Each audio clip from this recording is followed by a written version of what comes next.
sera demain soir avec le PSG et Monaco. On attend ce match PSG-Bayern, mais pas seulement. Qu'est-ce que vous attendez d'autre, messieurs? Bon, Monaco pour vous, hein, qui avez joué forcément. Tout à fait. Le Liverpool-Real aussi qui est très alléchant. Et c'est vrai que voilà, Marseille-Atalanta, parce qu'on voit la période, on va dire, un peu plus délicate des Marseillais. On a envie qu'en Ligue des Champions, ils réussissent à faire un beau parcours parce que je pense qu'ils en sont capables. Et tous les Français qui ont vraiment une carte à jouer encore.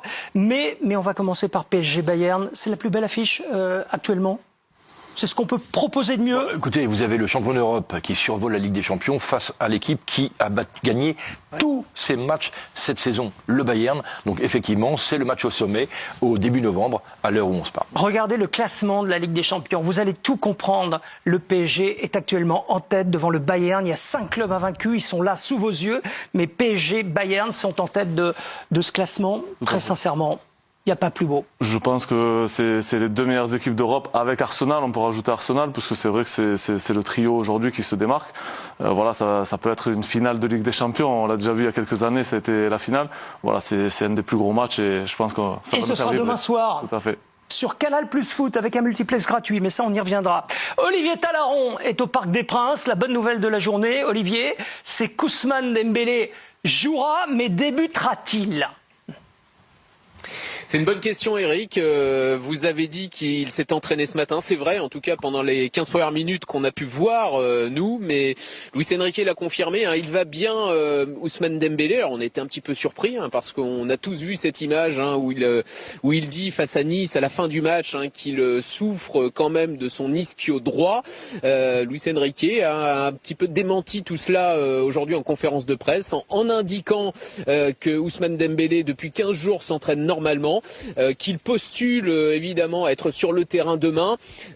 Moi je vais vous dire la tendance en tout cas, c'est qu'il ne débute pas quand même Ousmane Dembélé. Il n'y aura pas de risque de prix parce que même s'il n'a pas rechuté réellement, il ressent quand même quelques douleurs. On sent qu'il n'est pas encore à 100%. La tendance c'est donc plutôt, on y reviendra avec la compo complète, que Ousmane Dembélé débute en espèce de super sub on va dire demain à la Gonzalo Ramos et qu'il rentre seulement quelques minutes. Voilà ce qu'on peut vous dire en tout cas concernant Ousmane Dembélé. Vous parlez de la compo complète, vous l'avez, la compo possible, probable? Bah écoutez, hormis cette incertitude, Ousmane Dembélé, si on parle de l'attaque, Mayoulou serait titulaire si Ousmane Dembélé débutait bien sur le banc demain, entouré de Gvara et de Barcola.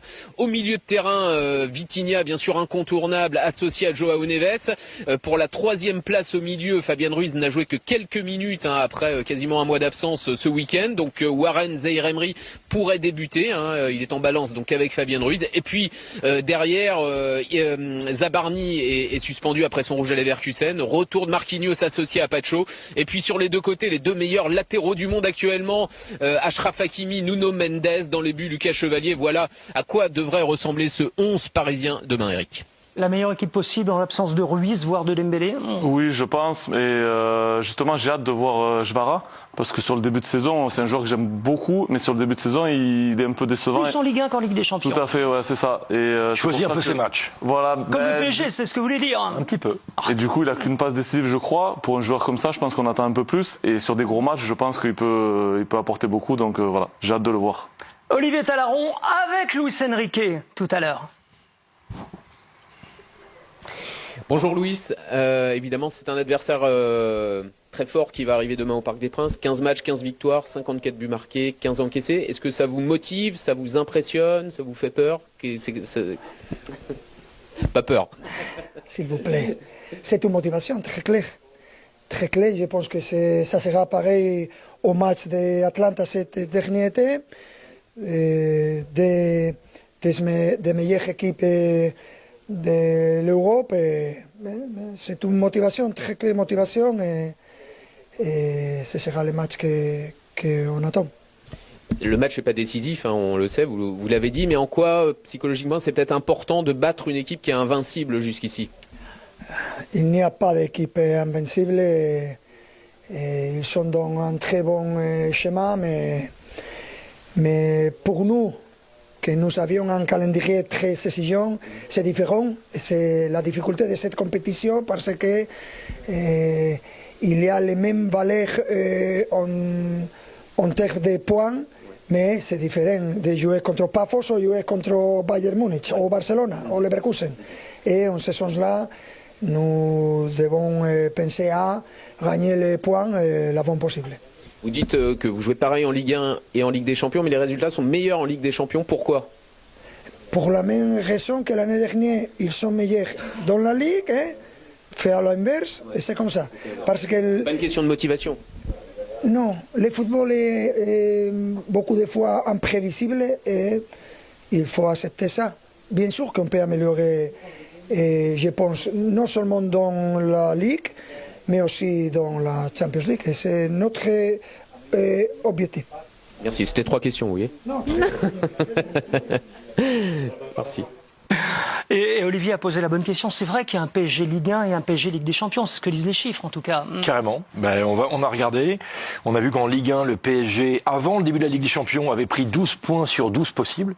Et que depuis le début de la Ligue des Champions, Paris est à 12 points sur 21 possibles. C'est une vraie différence et effectivement, il y a beaucoup d'explications à ça. Alors vous qui avez joué, les explications, c'est mental, le PSG choisit ses matchs, il y a beaucoup de blessés, c'est quoi l'explication? Alors je pense que le jeu est différent aussi en Ligue 1. Ils tombent contre des équipes qui jouent bas, alors qu'en Ligue des Champions, ils ont plus d'espace, donc ça leur offre plus de possibilités. Mais c'était déjà le cas la saison passée. Oui, oui, tout à fait. Mais il y a aussi le fait, en Ligue 1, ils ont pas mal de turnover en ce moment avec des blessés. Il y a beaucoup de jeunes qui jouent. Peut-être qu'aussi, ça fait une baisse de qualité dans l'effectif et que les équipes adverses s'en servent. Je pense que il y a pas mal de facteurs. Après, forcément, les joueurs, quand ils arrivent un match avant la Ligue des Champions, ça se gère un peu plus, tout ça. C'est vrai que ça peut aussi avoir une sorte de motivation supplémentaire, la Ligue des Champions. Ils ont tellement de matchs que forcément, ils privilégient les gros matchs. Donc ils choisissent leur match. Parfois, c'est possible. Ce qui est rare, juste une objection. J'y crois pas trop, mais j'aime beaucoup l'explication qui était celle de Gonzalo Ramos, Bien d'ailleurs, disant qu'ils affrontaient des blocs bas plutôt en Ligue 1, que c'était plus compliqué. Ils ont quand même joué et gagné à Barcelone avec une équipe de jeunes. Ça, c'est qui n'est pas un bloc bas, on est d'accord. Contre l'équipe qui ouvre. Mais est-ce que le fait qu'ils ne seraient pas confrontés pour la première fois à un problème d'effectif dû aux blessures qui les oblige aussi, eux, à choisir la Ligue des Champions? On sait que la Ligue des Champions, vous le savez, c'est très exigeant. Avant, ils avaient la profondeur de banc pour jouer les deux de front. Là, peut-être pas cette année. Dans l'immédiat. Dans l'immédiat, oui. Et puis peut-être la psychose aussi l'année dernière, où ils se sont qualifiés pour la Ligue des Champions à la dernière journée. Là, peut-être de se dire, bon, on joue à fond sur les premiers matchs pour prendre de l'avance et être plus tranquille. Quand on est arbitre, on le sent, ce genre de choses. Quand vous voyez que les équipes mettent moins d'intensité, vous le voyez que le PSG, c'est pas le même que l'an dernier. Ce que disent les chiffres également, à moins d'intensité en Ligue 1 qu'en Ligue des Champions. Mais là où dans les je duels rejoins gagnés, pardon. Thomas, c'est que la saison dernière leur a servi de leçon. C'est-à-dire qu'il faut être prêt tout de suite. L'année dernière, ils sont passés trop près de gouffre. Souvenez-vous qu'à 2 journées de la fin de la dernière journée, c'était pas joué. Et donc c'était pas gagné. Donc je pense qu'ils ont retenu ça. Et donc il faut être prêt le jour J sur ces matchs-là. Et peut-être consciemment ou inconsciemment, chacun apportera son. Et le Bayern a retenu la leçon aussi. Et que dites-vous à ceux qui s'inquiètent pour le PSG alors du coup? Non, le PSG sera là au oui, le printemps rythme prochain. de croisière va se mettre en place. À ceci près que l'an dernier, ce qui était favorable au PSG, c'est qu'ils étaient qualifiés, ils étaient champions très tôt, ce qui leur laissait vachement de latitude pour préparer au mieux les matchs qui allaient compter en Ligue des Champions. Là, ce sera peut-être l'inverse. Ils sont peut-être qualifiés très tôt. Et peut-être. Et pourront jouer un peu plus en Ligue 1. On verra. En tout cas, Olivier Talaron, on rappelle que le PSG est champion d'Europe. Il y a une image que vous vouliez nous montrer, filmée par Nicolas Paillard, qu'on n'a jamais vue. C'est le mur des légendes. C'est quoi? Exactement, c'est dans le vestiaire parisien, dans la salle d'échauffement, juste à côté du vestiaire principal, avec ce mur des légendes. Tous les joueurs, champions d'Europe, l'ont signé quelques jours après le sacre à Munich au mois de mai dernier. Et voilà, ils ont copié un petit peu leurs aînés, qui en 96, lors de la finale de la victoire en Coupe des Coupes, avaient tous signé également. Les 2 tableaux, les 2 murs des légendes sont maintenant côte à côte. Et ces images n'ont jamais été filmé dans ce vestiaire parisien, et c'est vrai que Nicolas Paillard a réussi à avoir ces images cet après-midi, et on voulait vous les montrer. Exclusivité jour de foot. Thomas Mangani, vous qui étiez milieu de terrain, Vitinha, 3e du Ballon d'Or, logique? Sur la saison, oui, c'est logique. Je pense que ça a été le moteur du PSG, au-delà de Dembélé qui finissait les actions. Je pense que c'est... Vous auriez voté pour une place sur le podium. Oui, et puis je vois que ces dernières années, on voit avec Rodri qui a été sacré il y a quelques années, que les milieux de terrain sont un peu plus mis en valeur. Ce qui vous plaît? Moi, ça me plaît parce Alors... que c'est le collectif et du coup, ils ressortent quand même sur les prix individuels et je trouve que c'est valorisant. Je vous pose la question parce que Olivier a rencontré Vitinha comme Luis Enrique et écoutez-le. Est-ce que vous êtes dans la meilleure forme de votre carrière, Vitinha? Je dis toujours que j'espère pas. J'espère pas d'être dans ma meilleure forme. J'espère toujours de faire mieux. Je sais que je suis bien, l'équipe est bien. Et voilà. Il faut. Les prestations sont quand même. On a l'impression que vous êtes quand même l'élément de base de l'équipe en ce moment. J'espère continuer longtemps. Bon, c'est clair au moins. Merci. Merci Viti.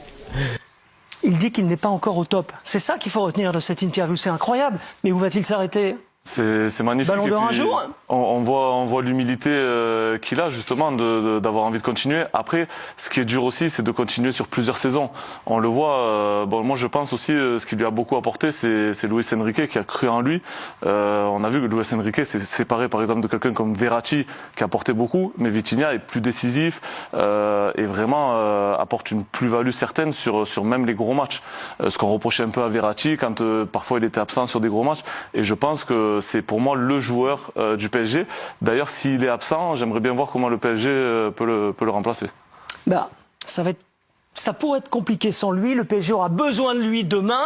D'autant qu'on va rappeler Geoffroy, ce que représente le Bayern actuellement, qui bat tous les records. Une énorme machine, colossale machine qui gagne tout, qui a joué 15 matchs et a gagné les 15 matchs. Un record absolu dans l'histoire des grands championnats. Du jamais vu. Du jamais vu dans l'histoire des 5 grands championnats.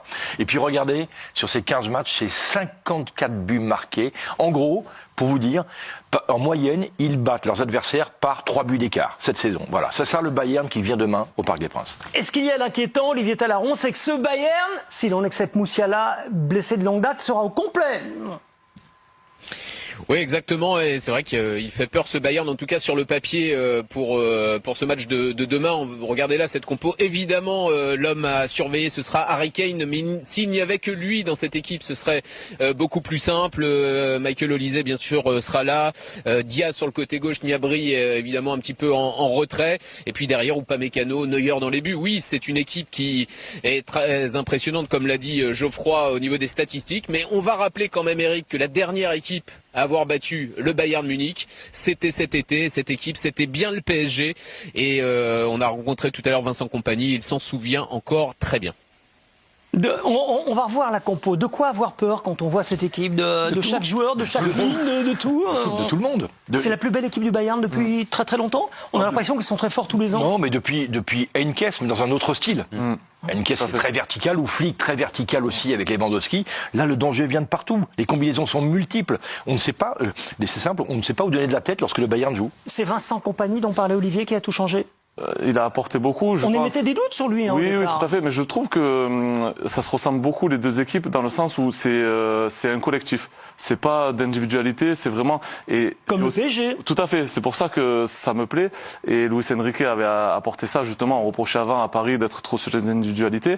Le Bayern a toujours été sur le collectif, mais là, ça ressort encore plus. Et en plus, c'est une des équipes qui court le plus en Europe.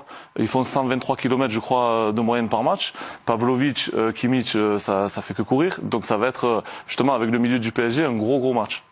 Vous l'aimez, le Bayern?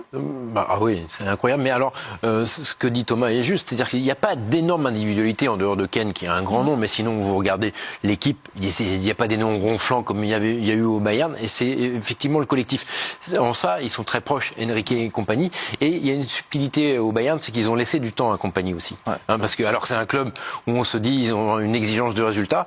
Rappelons quand même qu'ils n'étaient pas très bien classés non plus dans la phase de Ligue l'an dernier. Ils ont fini 12. Mais c'est simple. À ce stade, ils avaient 3 points et le PSG 4. Vous voyez la différence? Donc, c'était pas au top. Et puis surtout, en termes de stabilité de l'effectif, à l'intersaison, ils ont fait quelques ajustements sur l'équipe là qu'on a vue. Il y a 2 joueurs majeurs. Il y a Luis Diaz et Eta qui joue derrière. Sinon, c'est la structure de l'an dernier.